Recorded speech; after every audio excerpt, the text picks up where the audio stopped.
विलासिनी चातुर्यार्थ कलाकामिनी ते शारदा विश्वमोहिनी नमिनी मिया देवा उन्मेष सूक्ष्म शंभसा विघ्नराजो ज्याच्या चरणी प्रणाम करून आणि तुम्हा सर्व श्रोत्या मायबापांच्या चरणी प्रणाम करून कथा सांगण्याचा प्रयत्न करेल. मी काही कथाकार नाही, मला एक जरी शब्द कळला तर ते मी मांडीत असते ओळीतला.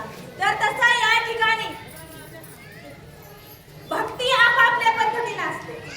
कुणी प्रेम भक्ती करतं, कुणी ज्ञानाची भक्ती करतं, कुणी मूर्तीची भक्ती करतं आणि योगी हे अव्यक्त असलेल्या निराकार असलेल्या सर्व सृष्टीमध्ये सामावलेल्या परब्रह्माची भक्ती करतात. म्हणजे कुणी चालताना पायाला रज जरी माती जरी लागली तरी त्याला भगवंत मानतो, श्वास घेताना श्वास आला तरी त्याला भगवंत मानतात. अशा निराकार परब्रह्माची कुणी भक्ती करतो. तर रावणाला भक्ती करायची आहे, पण भक्तीमध्ये मुक्तीसाठी वेळ लागायला नको.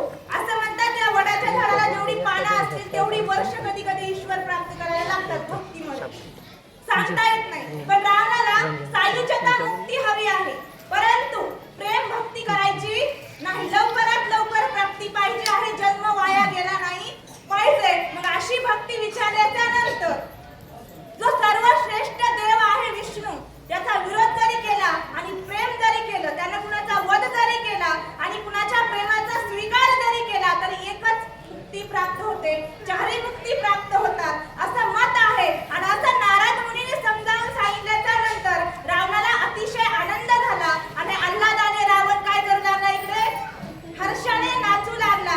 जसं बाळकृष्ण नंदाधरी आनंदाने नर नारी करती कथा गाती गाणे, तशा पद्धतीची अवस्था या ठिकाणी रावणाची झाली.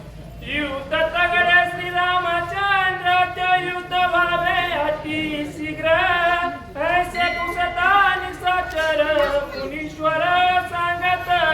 मग हे रामासोबतचं माझं आणि रामाचं युद्ध लवकरात लवकर व्हावं. जसं की पण आपली भक्ती असते पण ती मरणाच्या अलीकडे असते. आपल्याला जर कुणी म्हटलं की ह्या आगीमध्ये पाय दिल्याच्या नंतर, ह्या अग्नीमध्ये पाय दिल्याच्या नंतर तुला देव भेटेल, तर आपण त्या अग्नीच्या अलीकडे थांबून म्हणून 2 दिवस वाट बघू, अग्नी कधी विझत नंतर पलीकडे जाऊ. पण मृत्यूच्या अलीकडे आपली भक्ती आहे आणि रावणाची भक्ती मृत्यूच्या पलीकडे आहे. त्यामुळे रावण वाट पाहत आहे, नारद मुनीला विचारत आहे, माझा आणि रामाचं युद्ध लवकरात लवकर व्हावं. पुढे भूत भविष्य वर्तमान नारदासी नित्य ज्ञान, श्रीरामाचे समूळ कथन सवयापन सांगत. मग नारद मुनी असतात, भूत काळामध्ये काय घडलं आहे, वर्तमान काळामध्ये काय चालू आहे आणि भविष्य काळामध्ये काय होणार आहे, या तिन्हीचं ज्ञान भूत भविष्य आणि वर्तमान नारद मुनींना आहे. म्हणून पुढे राम कसा अवताराला येईल आणि रामाचं माझ्यासोबत कसं युद्ध होईल हे सांग म्हणितल्याच्या नंतर नारद पुढे काय बोलतात. श्रीरामाचे निज लक्षण नारद सांगे संतोषन, सावधके दशानन युद्ध कारण लक्षणी. आणि आजी भाग्याचा उदय ते हे जोडे संत पाय येथुनी नुठवी माता आणि मरणा वाचुनी. सर्वथा राक्षस जरी असला तरी कुणावर विश्वास होता, नारदावर होता. आपण देवाचे भक्त असून आपला विश्वास साधूवर आणि संतावर नाही, केवढं मोठं दुर्भाग्य.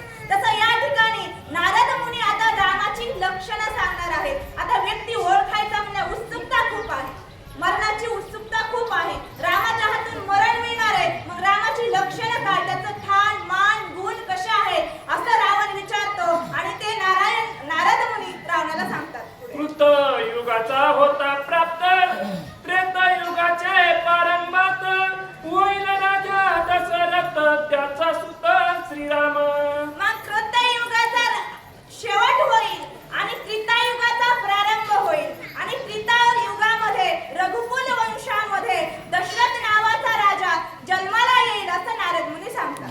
देव स्थापवया निज पादी भक्त द्यावया मोक्ष सिद्धी, मनुष्याला वया सुबुद्धी श्रीराम त्रिसुधी अवतार. या ठिकाणी देवांची बांधणी सोडवण्यासाठी मनुष्याला